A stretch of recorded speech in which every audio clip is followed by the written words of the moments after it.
प्रिय बंधू आणि भगिनीनो, देव प्रेमळ आहे आणि देव आमच्यावर प्रेम करतो, कारण देवाने आम्हाला आपल्या वडिलाचं प्रेम दिलेलं आहे. देवाचं प्रेम सर्वसाधारण प्रेम नाही, तर वडिलाचं प्रेम. तो आमचा बाप आहे, तो आमचा बाप आहे आणि त्या बापाचं कर्तव्य तो आमच्या लेकराच्या प्रती नेहमी पूर्ण करते. आणि म्हणून प्रियबंधू आणि भगिनीनो, देवाचं प्रेम महान आहे. देवाचं प्रेम महान आहे आणि देवाचं प्रेम आम्हाला टाकून देत नाही. देवाचं प्रेम आम्हाला सोडून देत नाही. देव आम्हाला विसरत नाही. देव आम्हाला कधीही धोका देत नाही. देव आम्हाला वाचवतो. देव आम्हाला तारतो. देव आमच्या सोबत राहतो. कितीही आम्ही देवापासून दूर गेलं तरी देव कधीच आमच्यापासून दूर जात नाही. देव कधीच आमच्यापासून दूर जात नाही. आणि मग जेव्हा आम्ही प्रार्थना करतो, विश्वासाने त्याला हाक मारतो, त्याच्याकडे येतो, तेव्हा मग तो तर कधीच आम्हाला विसरणार नाही. प्रिय बंधू आणि भगिनीनो, यशाचा ग्रंथ अध्याय 43 ओवी 2 मध्ये वाचतो, मी तुला तुझ्या नावाने हाक मारली आहे, तू माझा आहेस. मी तुला तुझ्या नावाने हाक मारली आहे आणि तू माझा आहेस. प्रिय बंधू आणि भगिनीनो, देव आम्हाला आमच्या नावाने हाक मारतो. देव आम्हाला कधी विसरत नाही. जो आमचं नाव घेऊन बोलावतो म्हणजे तो आमचा आपल्या मुलाचं प्रेम देतो, मुलासारखं प्रेम देतो. आणि आम्ही यशाचा ग्रंथ अध्याय 49 ओवी 15 आणि 16 मध्ये आम्ही वाचतो, स्त्री आपल्या पोटच्या मुलाला विसरेल काय? जरी ती विसरली तरी मी कधी तुला विसरणार नाही. आणि समोरचं वचन म्हणत आहे, मी तुला माझ्या तळ हातावर कोरून ठेवलेले आहे. प्रिय बंधू आणि भगिनीनो, आम्हा प्रत्येकाला देवाने आपल्या तळ हातावर कोरून ठेवलेले आहे. हे एवढं महान देवाचं प्रेम आहे आमच्यासाठी. एवढं महान देवाचं प्रेम आमच्यासाठी आहे. आणि ते प्रेम खरोखर तो निभवतो, तो आमच्यावर प्रेम करतो. प्रिय बंधू आणि भगिनीनो, माझ्या जीवनामध्ये खरोखर मी देवाचं प्रेम अनुभव घेतलेला आहे. आणि मी जेव्हा दुःखात होतो, संकटात होतो, तेव्हा देवाने माझ्याकडे पाहून मला वाचवलेलं आहे, मला सांभाळलेलं आहे. आणि म्हणून आम्हाला आश्वासन आहे की देव प्रेम आहे आणि प्रेमाने आम्हाला सांभाळतो. प्रिय बंधू आणि भगिनीनो, मी सेमिनरीमध्ये असताना, फादर बनण्यासाठी शिकत असताना, मी थिओलॉजीच्या पहिल्या वर्षाला, दर्शनशास्त्राच्या पहिल्या वर्षाला होतो. आणि लगभग 2-3 महिने मी सेमिनरीमध्ये होतो. आणि त्याच्यानंतर मग मला वाटतं सप्टेंबर-ऑक्टोबर महिन्यामध्ये मला अचानक काहीतरी एक वेगळंच अनुभव व्हायला लागला. म्हणजे माझ्याच्यानं अभ्यास होत नव्हता, लक्ष लागत नव्हतं.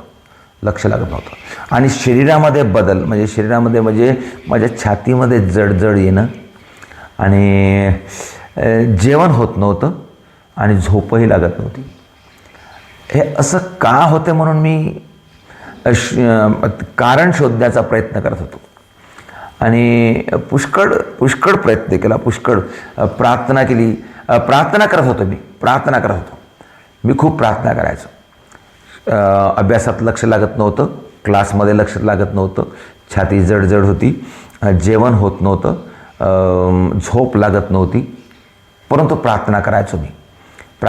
दुःख होतं, मनामध्ये दुःख होतं, परंतु मी रडून प्रार्थना करायचो. असे एखादी हप्ताचा झाला आणि मला खूपच दुःख वाटायला लागलं. मी खूप म्हणजे संकटात आल्यासारखं, का मला फादर बनणे आहे आणि असं मला वाटत आहे. आणि हे जे लक्षणं आहेत, हे कुणाला सांगावं, हे कशासाठी आहे, काय आहे, कशाचं आहे, हे मला समजत नव्हतं. डॉक्टरकडे जावं का कुणाकडे जावं समजत नव्हतं. आणि त्यावेळेस नेमकं आमच्या सेमिनरीचे रेक्टर सेमिनरीमध्ये नव्हते, ते बाहेर देशामध्ये होते. आणि मग 8-10 दिवसानंतर मी एका फादरांकडे गेलो. त्या फादरांकडे जाऊन भेटलो, फादर नोएल मोलई. त्यांच्याकडे जाऊन हा माझा प्रश्न सांगितला. त्यांनी म्हटलं, पुन्हा काही दिवस तू प्रयत्न करून बघ. मग मी तसंच पुन्हा प्रयत्न करायचो. मी रोज प्रार्थना करायचो. माता मरियेकडे जाऊन ग्रोटोच्या समोर घुटणे टेकून रोसरी करायचो आणि चर्चमध्ये बसून प्रार्थना करायचो. आणि रात्री मी 12-1 वाजेपर्यंत प्रार्थना करत होतो. प्रार्थना करून घुटणे टेकून प्रार्थना करत होतो. आणि त्याच्यानंतर झोप तर लागायची नाही. मी छातीवर बायबल ठेवून मी झोपत होतो. आणि सकाळी 3 वाजता मी उठून परत आंघोळ करून कॅसक लावून मी परमप्रसादाच्या पेटीच्या जवळ जाऊन प्रार्थना करत होतो. मी 3 वाजता जेव्हा कॅसक लावून जेव्हा चर्चमध्ये जात होतो, काही ब्रदर लोकांनी पाहिलं असं मला वाटते. आणि त्यांनी चर्चा करणं सुरू केलं की जीवन ब्रदर 3 वाजता चर्चमध्ये जात आहे, काहीतरी त्रास आहे किंवा काहीतरी वेगळंच वाटत आहे असं म्हणून ते सांगत होते. तर असं मी करत होतो.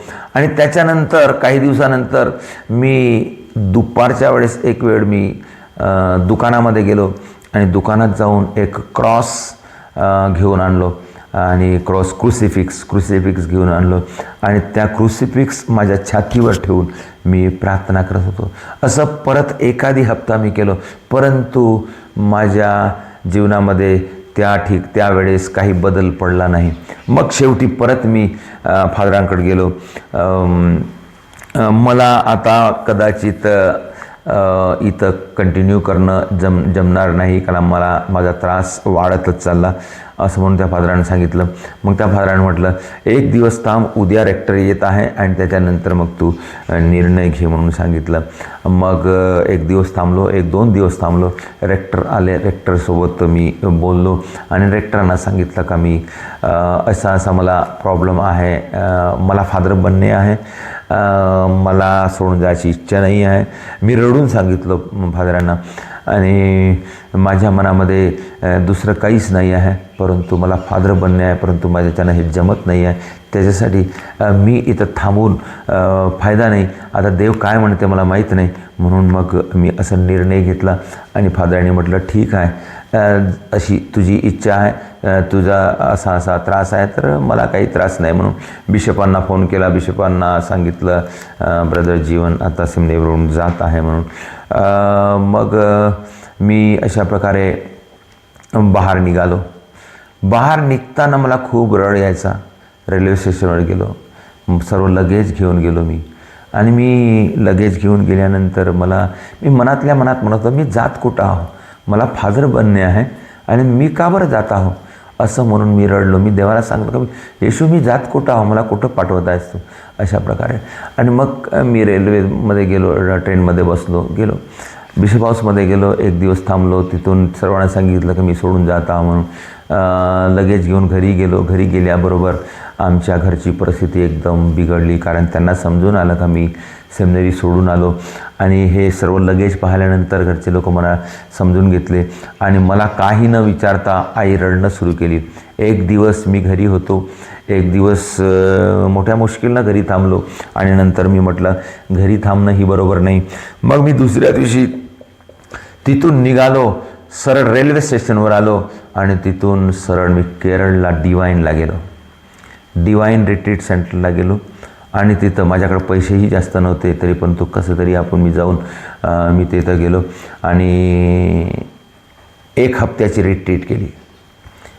प्रार्थना चालूच होती माझी, प्रार्थना सोडलं नाही. बायबल वाचणं, रोसरी करणं चालू होतं. त्या रिट्रीटला गेलो आणि रिट्रीटमध्ये 1 हप्त्याची रिट्रीट केली. त्या रिट्रीटमध्ये सुद्धा काहीही बदल घडला नाही. मला जसं वाटत होतं तसंच वाटत होतं. नंतर मी आता काय करावं, आता 1 हप्त्याची रिट्रीट झाली, आता पुन्हा वापस जावं का? वापस जाऊन माझी परिस्थिती सुधारली नाही, मग मी काय करावं? मग मी पुन्हा विचार केला, पुन्हा 1 रिट्रीट करतो. माझ्याकडे पैसे नव्हते, कसं तरी इकडून तिकडून काहीतरी सांगून वगैरे मग मी रिट्रीटमध्ये भाग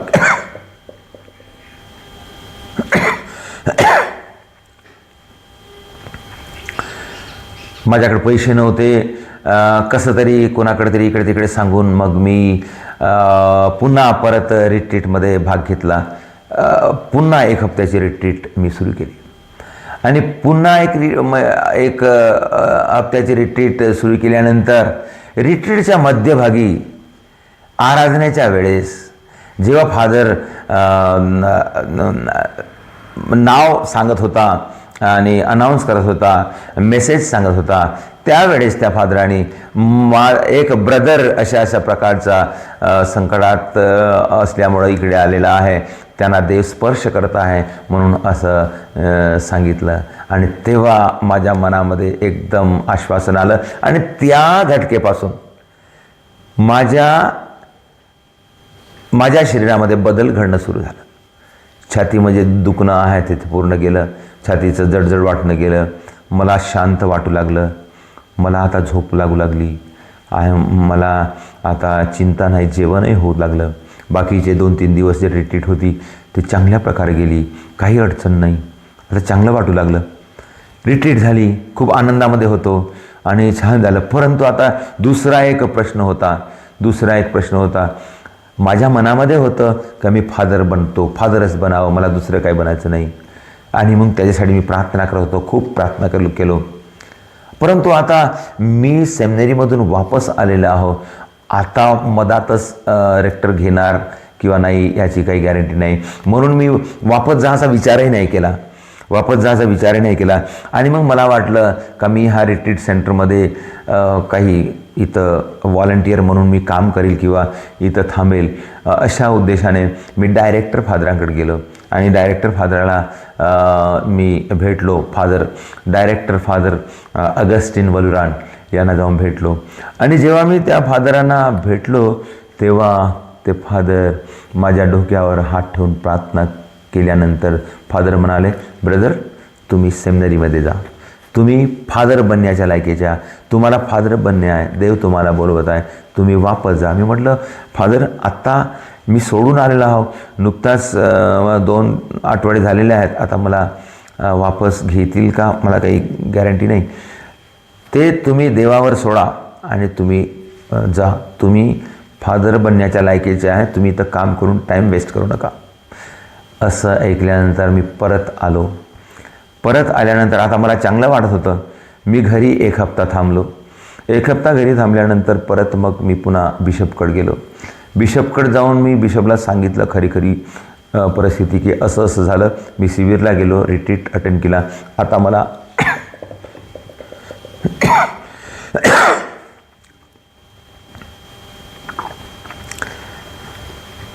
बरं वाटते. आता फादरांनी सांगितलं का तू आता वापस सेमिनरीमध्ये जा आणि माझी इच्छा आहे मी सेमिनरीमध्ये जातो. तेव्हा बिशपानी मला पुन्हा 1 हप्ता तिच्या बिशप हाऊसमध्ये ठेवलं. त्यांनी काही फादर लोकांशी वगैरे कन्सल्ट केला आणि सर्वांशी कन्सल्ट केल्यानंतर त्यांनी निर्णय घेतला, यांनी कोणत्याही दुसऱ्या कारणासाठी सोडलेलं नाही आहे, याच्या व्यक्तिगत प्रश्न आहे तो प्रश्न सुटलेला आहे, आता वापस पाठवायला काही प्रश्न नाही म्हणून त्यांनी निर्णय घेतला. त्यांनी मग रेक्टरला फोन लावलं आणि त्यांनी म्हटलं त्यांना येण्यासाठी मोकळीक आहे, त्यांना येऊ द्या म्हटलं. आणि तेव्हा परत मी सेमिनरी जॉईन केलं.